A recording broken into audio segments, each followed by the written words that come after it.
Anton Emdin If, like me, you were in your very early 20s during the very early noughties. I loat this term, by the way. It makes a whole decade sound like a swinging app for accountants. Yeah, I'll remember hearing the Strokes for the very first time. Brandon Flowers, frontman for The Killers, ambassador for the Society of Polite Rock Stars, of which Dave Grohl and Johnny Marr are also members, remembers that moment only too well. It changed his band's music, a band that has now sold a mouth-watering 22 million records and counting worldwide, and thus the trajectory of his life forever. I was waiting tables at this pretty fancy French bistro near the Strip in Las Vegas, Flowers recalls, as we sit down for a bite in the main restaurant at Chess Club, a serene, light-filled members bar a gallstone's throw from Shepherd Market in London's Mayfair. The Killers, if they were never your thing, are famous Vegas natives, forming in 2001 after Flowers saw Oasis play the city's Hard Rock Hotel. It was a period of time when the Strokes were just emerging onto the scene from their private school educations, and Jack White was yet to become Fat Zorro. When we first started, I do remember feeling pressure to be a rock star. Whatever that means. There was a Virgin Megastore, remember them, I used to go and browse in my break. In the section imported into the States from the UK they had the Strokes' The Modern Age EP. That's when I heard those three songs for the first time: The Modern Age, Last Night and Barely Legal. Was it a Damascene moment for the young rocker? It depressed me. I was floored. I heard the whole album, Is This It?, soon after. We scrapped every song we'd done up until that point, apart from Mr. Brightside. Nothing was good enough. The Strokes raised the bar for us, for everyone.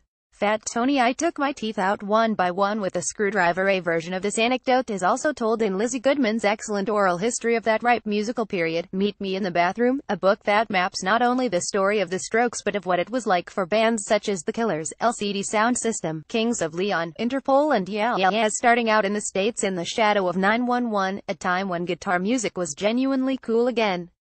One particular chapter focuses on what those other acts thought of The Killers, whose debut album, Hot Fuss, came out in 2004. According to many of those staggering from stage to after party to hotel lobby at the time, it seemed obvious that Flowers and his stage mates were going to make it bigger than everyone else. They were hardworking, their songs were more commercial, they seemed to embrace fame for what it could add, rather than what it might take away. They were also less hung up about being cool. Getty Images. Our food arrives. I've gone for the steamed place with black ginger and white soy, while my American friend has the all-day breakfast muffin, a sandwich of smoked ham hock oozing Gruyere and fried egg that resembles a bready, cheesy meteorite. Chess Club, started about a year ago, is something of an antidote to the larger members clubs that offer every happy ending under the service industry sun, yet little true refinement in the kitchen. The chef encamped here is Jackson Boxer. He also runs Vauxhall's Brunswick House and a more talented, entertaining man, both in human form and Chef White's, I'm yet to meet. Much like Flowers, however, he is pungibly handsome, too. Stanley Tucci on his love for food and Italian heritage. I know the chapter you're talking about. Flowers nods, seeming to wince a little at Goodman's dissection of the bygone era. It certainly didn't seem obvious to us at the time. Maybe we accepted our roles a little more than some of the other bands, although we learned so much from Julian Casablancas and the others. I get a buzz when I see Mr. Brightside coming up on the set list. It would be unchivalrous to start being snooty about our biggest hit. The difference between the Killers and some of their wilder, dirtier peers was that they managed to keep their heads clearish while all those around them were losing theirs, mainly on cocaine, some on heroin. Did he have no inclinations to fulfill the archetypal rock star clichés? Sure, I went through a small phase of thinking that I needed to be someone I perhaps wasn't, he explains. Luckily for me, I was never drawn fully into it. When we first started, I do remember feeling pressure to be a rock star. Whatever that means. With a new album, Wonderful, out this month, the band will be on the road again before long. Surely, after a 15-year reign, Flowers can't still enjoy playing Mr. Brightside, Human, or all these things that I've done. You'd think not, right? But I get a buzz when I see Mr. Brightside coming up on the set list. It's the single that made us. It would be unchivalrous to start being snooty about our biggest hit. So, what of the future? Where do stadium-filling rock bands go when there are no more stadiums left to fill for the Killers? The answer is in their past, and the place that signifies the musical equivalent of being immortalized in bronze, Las Vegas.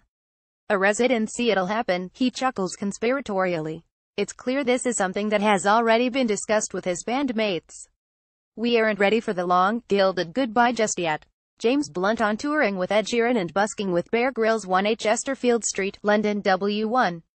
020-7495-6171. chessclublondon.com. Follow us on Vero for exclusive music content and commentary, all the latest music lifestyle news and insider access into the GQ world, from behind-the-scenes insight to recommendations from our editors and high-profile talent. Like this now. Red Fat Tony: I took my teeth out one by one with a screwdriver. Stanley Tucci on his love for food and Italian heritage. James Blunt on touring with Ed Sheeran and busking with Bear Grylls.